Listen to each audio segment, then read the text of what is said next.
पिताजी, पिताजी ये सब क्या हो रहा है? मेरी तो कुछ समझ में नहीं आ रहा। जब राधा को पता चलेगा तो क्या होगा? बेटा राधा को तो खबर देनी होगी ना। तुम्हारे पास उसका मुंबई का एड्रेस है? जी नहीं, ना एड्रेस है ना ही नंबर है, लेकिन मोहन भैया का नंबर है। अगर मैं मोहन भैया को फोन करूं तो वो राधा को खबर दे देंगे। हाँ तो बेटा तुम अभी उसको फोन करो, उसको आने में भी तो टाइम लगेगा ना। और पुरुषोत्तम को हम खबर दे नहीं सकते क्योंकि वहां पे टेलीफोन नहीं है, लेकिन तुम मोहन को फोन करो जल्दी से।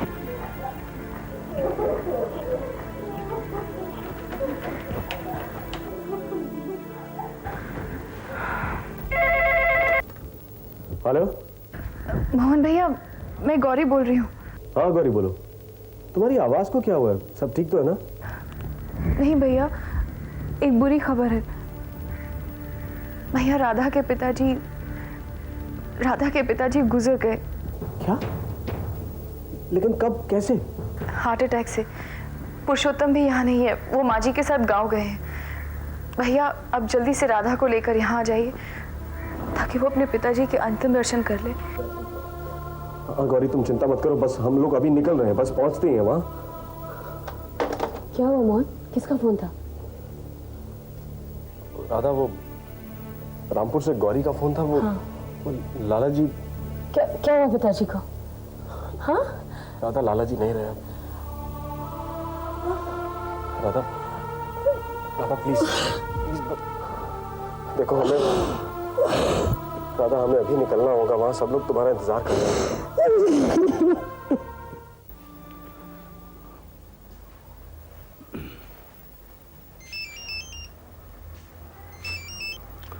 रामधन भाई तुम हो कहाँ भाई? हाँ, और इलेक्शन की क्या न्यूज़ है? पल्ला हमारा भी भारी है, हर जगह गया हूं मैं, जीत निश्चित है तुम्हारी। नहीं लेकिन रामधन भाई मैंने तो सुना है कि चांसेस 50-50 हैं। और हमारी रिपोर्ट्स के हिसाब से तुम बहुत आगे हो। वोटिंग और गिनती के बाद खुद देख लेना। नहीं मुझे बड़ी टेंशन हो रही, पता नहीं क्या होगा।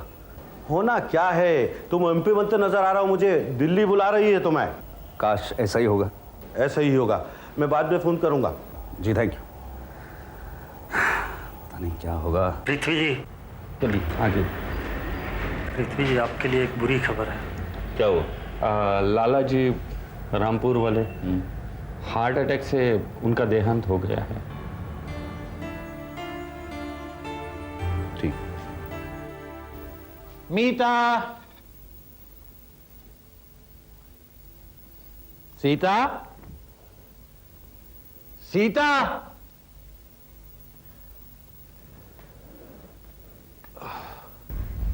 आप आ गए सर जी? हाँ भाई कहाँ हैं सब लोग? मैं कब से मीता सीता दोनों को आवाज दे रहा हूं। मीता जी तो है ना, अपने कमरे में है। और सीता? सीता जी तो चली गई अपने घर।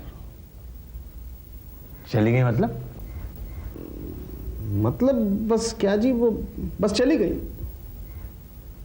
क्या बात क्या हुई? अब वो सर जी, हुआ ये कि पूरा बाबू और गंगा जो है वो आपस में झगड़ा कर रहे थे, तो सीता जी उन्हें समझाने के लिए आई तो पूरा बाबू उनसे भी उलझ पड़े, उन्हें भी खरी खोटी सुनाने लग गए। बहुत बेइज्जती की जी उन्होंने। क्या कहा पूरब ने उनसे? यही कहा कि अब तुम इस घर में क्यों पड़ी हुई हो, मीता की बीमारी का बहाना भी नहीं रहा, जाती क्यों नहीं? पूरब, पूरब।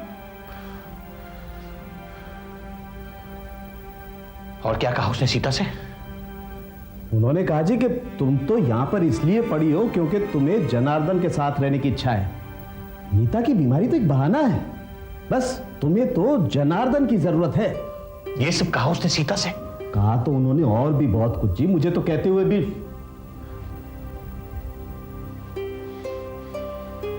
क्या बकवास की तुमने सीता से?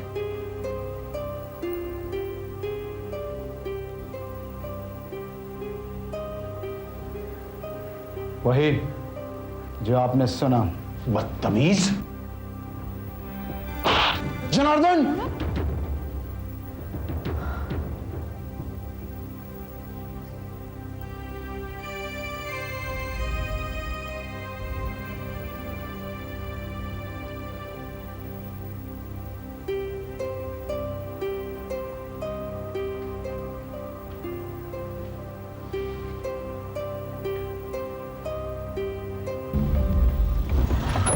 सुनिए सुनिए, लाला जी का स्वर्गवास हो गया है।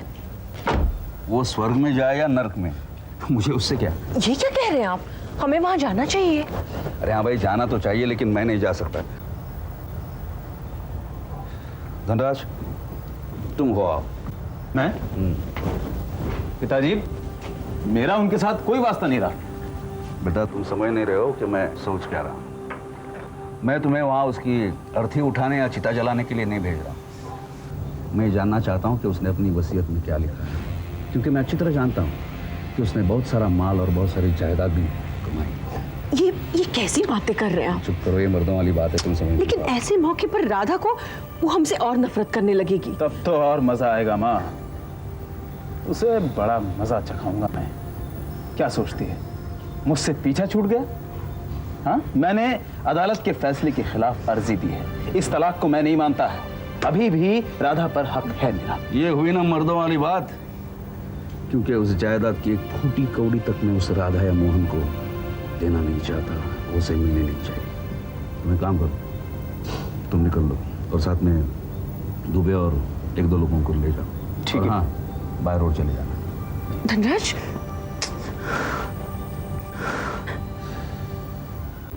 शाबाश बेटा, शाबाश। एक यही कसर तो रह गई थी, ये हाथ जो मेरी उंगली पकड़कर चला करते थे, ये हाथ जो मेरी जेब में चॉकलेट ढूंढा करते थे, मेरे बालों से खेला करते थे, वही हाथ आज मुझ पर उठ गए। शाबाश बेटा, क्या खूब सिला दिया है मेरी मोहब्बत और मेरी कुर्बानी का। मार बेटा मार, अपनी हसरत भी पूरी कर ले, मार।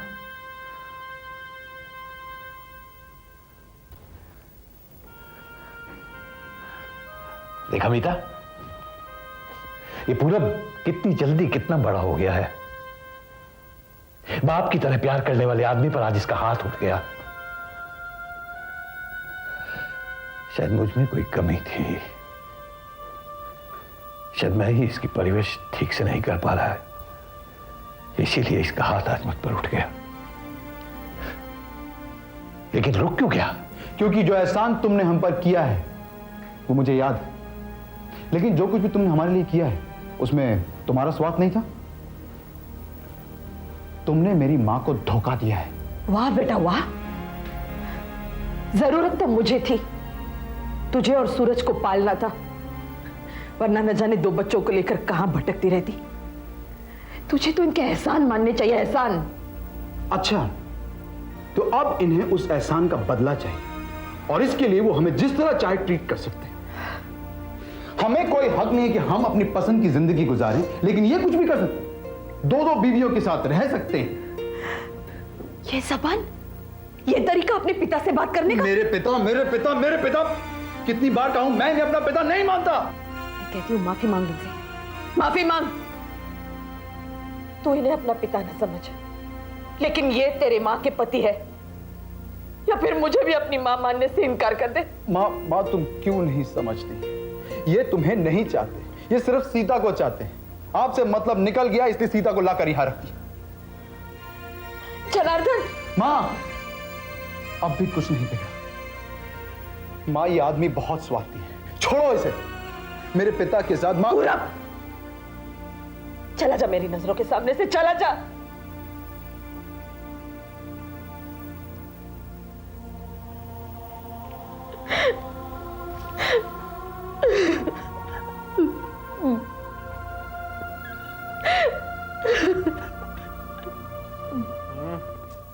अरे यार, कहाँ चली गई यार?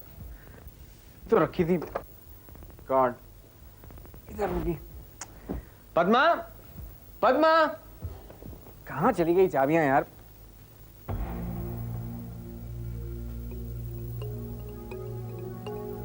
पद्मा, पद्मा,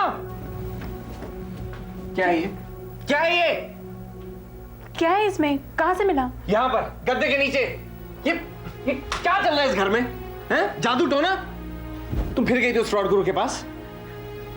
जब तुमने एक बार मना कर दिया है तो मैं वहां कैसे जा सकती हूँ? तो फिर यहाँ पर कैसे आया? माँ जी, माँ जी माँ नहीं है घर पर। कहाँ गई है? मिसेस सोलंकी के घर। उस फ्रॉड गुरु से मिलने? नहीं। सच सच बताओ। हाँ। आज के बाद अगर उस फ्रॉड गुरु की दी हुई कोई भी चीज इस घर में नजर आई ना, तो मुझसे बुरा कोई नहीं होगा। सुना तुमने?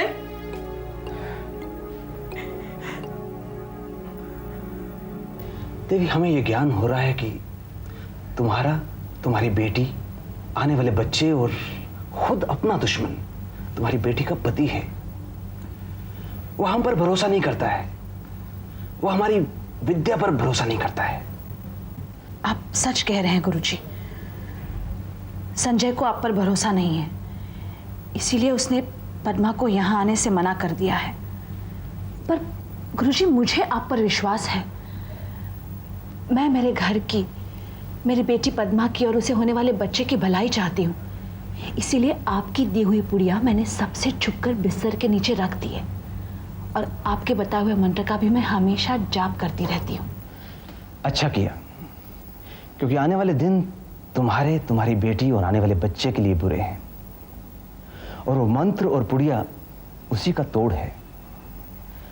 तुम अपने दामाद के साथ अच्छी तरह से रहना, और मैं आने वाले बच्चे के लिए पूजा करूंगा।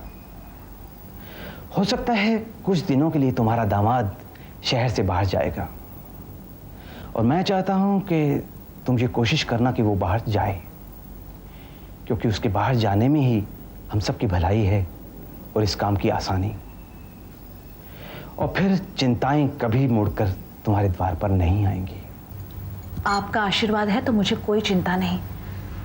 आप जैसा कहेंगे मैं वैसा ही करूंगी। जाप करना मत छोड़ना। देवी, अब तुम जाओ, हमारे ध्यान का समय हो गया है। ओम शांति शांति शांति।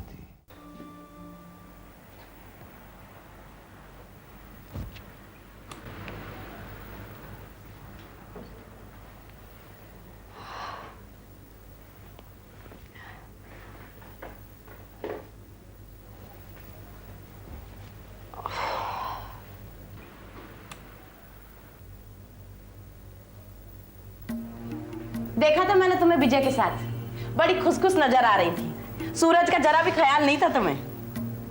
तुम क्या कहना चाहती हो गंगा? यही कि नई नई ताजा विधवा को देखा किसी गैर मर्द के साथ, बड़ा अजीब लगा। कलयुग आ गया भाई। तुम कहीं पागल तो नहीं हो गई हो? मैं क्या, कोई भी और दूसरी शरीफ औरत होती और तुम्हें इस तरह देखती तो पागल हो जाती। सूरज की आत्मा तो रो रही होगी। तुम एक नौकरानी हो ना, इससे तुम्हारी सोच भी वैसी है। अच्छा, नौकरानी नहीं, इस घर की बड़ी बहू हूं मैं, वो भी सुहागन। अगर भिखारन के सर पे ताज रख दिया जाए तो वो महारानी नहीं बन जाती है, और ना ही उसकी सोच बदलती है। भिखारन कहा मुझे? अरे इस घर में इज्जत से ब्याह कर लाई गई हूं, तेरी तरह नहीं घर से निकाली हुई भगाई हुई बात करती है। मुझे बहुत अफसोस से कहना पड़ रहा है, लेकिन तुम इस घर की बहू तो अलग, एक औरत भी नहीं हो। मुझे तो शर्म आती तुमसे बात करने में भी। शर्म करने वालों के कर्म फूटते हैं। और एक बात सुन ले, अगर तू चाहती है कि जो कुछ भी मैंने देखा वो किसी और को पता न चले, तो मेरे साथ पंगा मत लेना, क्योंकि न्यूज चैनल से पहले सारे शहर में मैं एक खबर पहुंचा दूंगी। तूने मेरी औकात तो बता दी, अब मेरी करतूत देख।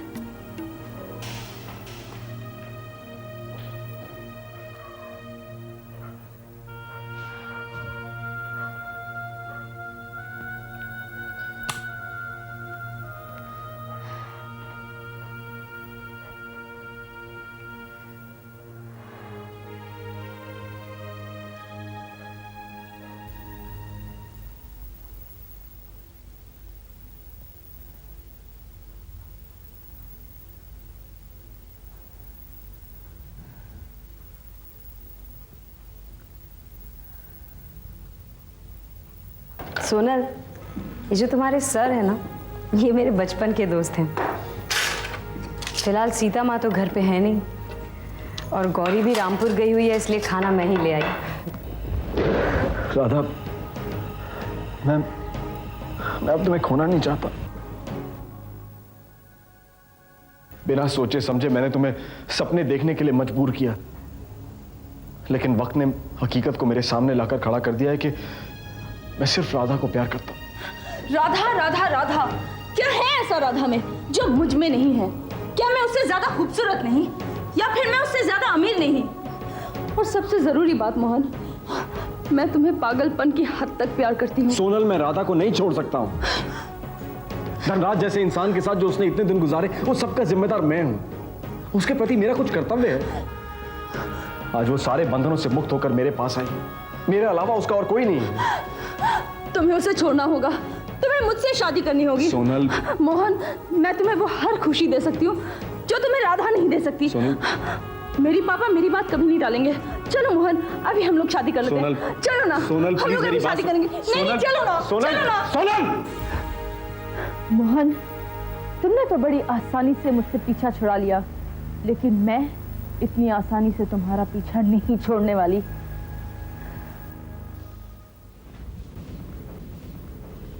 अभी तक खाना नहीं लगाया? दयाशंकर, सबको भूख लगी है, खाना क्यों नहीं लगाया? दया, खाने में और कितना टाइम लगेगा भाई? खाना अभी तैयार ही नहीं हुआ, लगेगा क्या? मैं अकेला क्या क्या काम करूंगा? अरे क्या मतलब खाना तैयार नहीं हुआ? डिनर का वक्त हो गया है। अकेला चना बाहर नहीं झोंक सकता है पूरा बाबू। दयाशंकर, तुम कहना क्या चाहते हो? मैं ये कहना चाहता हूं सर जी कि इस घर में अब मुझसे अकेले काम नहीं हो सकता। आपको मेरी मदद के लिए एक नौकर रखना पड़ेगा। दयाशंकर, आज तक तो सारे काम तुम अकेले करते आए हो। ड्रामा कर रहा है माँ, ड्रामा कर रहा है। अपने आप को इस घर का समधी जो समझने लगा है। समधी समझने की क्या जरूरत है? समधी तो है ही चाचा। यही तो कह रहा है ना कि मदद के वास्ते एक और नौकर मंगा लो। उसमें क्या हो गया? तुम्हारी पत्नी का चाचा है कि नहीं है? चाचा तो तुम्हारा है, हमारा तो नौकर ही है। देखो, पूरा मेरे रिश्तेदार से बेकार की बात करने की जरूरत नहीं है। ओहो, अब तुम लोग लड़ने क्यों लगे आपस में? ये सही है कि अब दया इस घर का समधी है। हाँ, इससे पहले जरूर वो इस घर का नौकर था। तो मैंने इस बात से कभी इनकार किया है क्या? तुम्हारी बातों से तो ऐसे ही लगता है। आप मेरी बातों को गलत समझ रही हैं बेबी जी।